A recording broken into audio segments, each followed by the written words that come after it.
and gentlemen, welcome to History Clash, the ultimate showdown of America's iconic protests. Today we're diving deep into the fierce battle that was Shays Rebellion. Buckle up, because this is more than just an uprising. It's a tectonic shift in the fabric of the American political system. And with me, as always, is the one and only Professor Lee, the feline historian with a knack for purring through the details.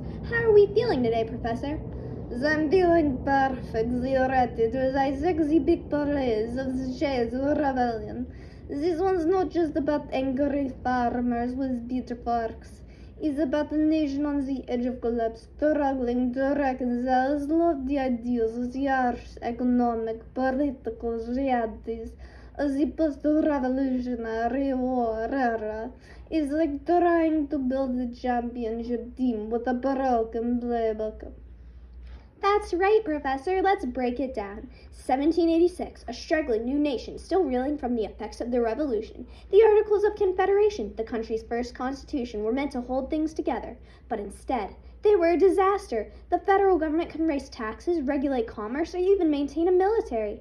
This created a perfect storm for unrest. Farmers, many of them veterans of the Revolution, were crushed by debt, high taxes, and foreclosures. In walks Daniel Shay, former soldier, leading a group of armed farmers in western Massachusetts. They're fed up with the system, and they're ready to take action. That's an understatement. These farmers weren't just mad about their land. They were mad because they fought for a country that promised liberty, justice, and equality. And now they're being crushed under the weight of crushing debts. Shays is crude and sees themselves as rebels. They saw themselves as the last line of defense for the very principles they fought for during the revolution. And when the government fails to protect their interests, they pick up their muskets and march on the courthouse. Bold move, I'd say. Absolutely. And here's the kicker. This isn't just about local unrest. Shays Rebellion magnifies the deep flaws in the Articles of Confederation. The central government had no power to raise troops or taxes. So when the Massachusetts militia faces off against the rebels, the federal government can't step in. This highlights the fragility of the system. It's like a championship team with no coach, a real disaster. Exactly. No ability to raise an army, no ability to tax. Just a bunch of states trying to handle their own problems in isolation. The Articles of Confederation, they were like trying to play a full contact sport with no pads. The government had no means to respond to a rebellion or to maintain order. But here's where things get interesting, folks. Shays Rebellion isn't just a blip on the radar, it's a wake-up call. This rebellion raises serious questions about the survival of the American experiment. If a few hundred farmers can make the government buckle, then how can we expect this fragile republic to survive long-term? The uprising, crushed though it was, revealed that the Articles were simply unfit for governance. And that's when the real shift happens. That's the big play. The rebellion didn't just fail, it forced the founding fathers to reckon with the realities that they needed a stronger federal government. This wasn't just about controlling a few angry farmers. It was about national security, about creating a government that could handle economic distress and social unrest without it all collapsing in on itself. And that's where the Constitutional Convention comes in. That's right, Professor. Less than a year after Shays Rebellion, we see the Constitutional Convention of 1787, where leaders like James Madison, Alexander Hamilton, and George Washington come together to craft a new constitution. They're saying, we need a government with real teeth, one that can tax, regulate trade, and have the ability to raise a standing army. We need a government that can actually respond to crises, not just watch them unfold. It's like a team finally realizing they've been running the wrong playbook all along. So what do? They scrap the old system and draft a new one. A stronger system with powers like the necessary and proper clause, giving the federal government the authority to pass laws that are needed for the national interest.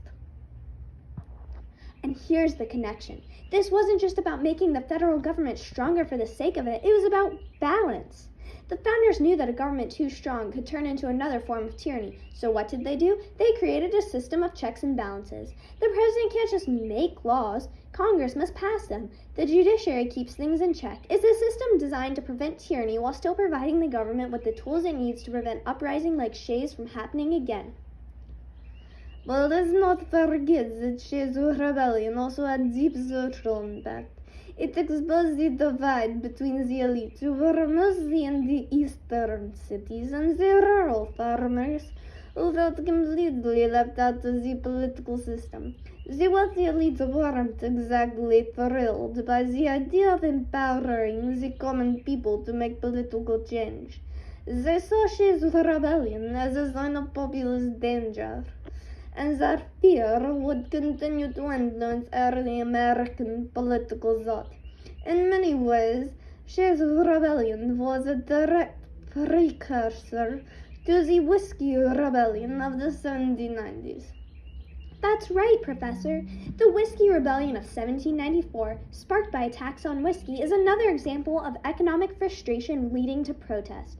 Just like Shays Rebellion, the Whiskey Rebellion involved farmers in western Pennsylvania who were fed up with what they saw as unfair governmental policies. They were taxed to the hilt, and just like Shays farmers, they felt excluded from the political process. The federal government responded to this decisively, sending in troops to squash the uprising. But here's the difference. The government could respond to the Whiskey Rebellion because the Constitution had given it the power to do so. So, while Shays Rebellion showed the weaknesses of the Articles, the Whiskey Rebellion showed the strength of the new Constitution in action. Exactly. By the time of the Whiskey Rebellion, the federal government could put down the protest quickly, but also with force. Shays Rebellion that taught them the value of strong central authority, and honestly, it also taught the political elites that if you don't give the people some say, they might just pick up their muskets. History is a circle, isn't it? Shays Rebellion wasn't just a farmer's revolt. It was the game-changing moment that forced the nation to confront its deepest weaknesses. It exposed the inadequacies of the Articles of Confederation and prompted the creation of the U.S. Constitution, which became the playbook for future stability. The rebellion showed the necessity for balance, strong government to prevent future uprisings, but restrained government to ensure individual liberties. It wasn't just about winning battles, it was about shaping the future of America.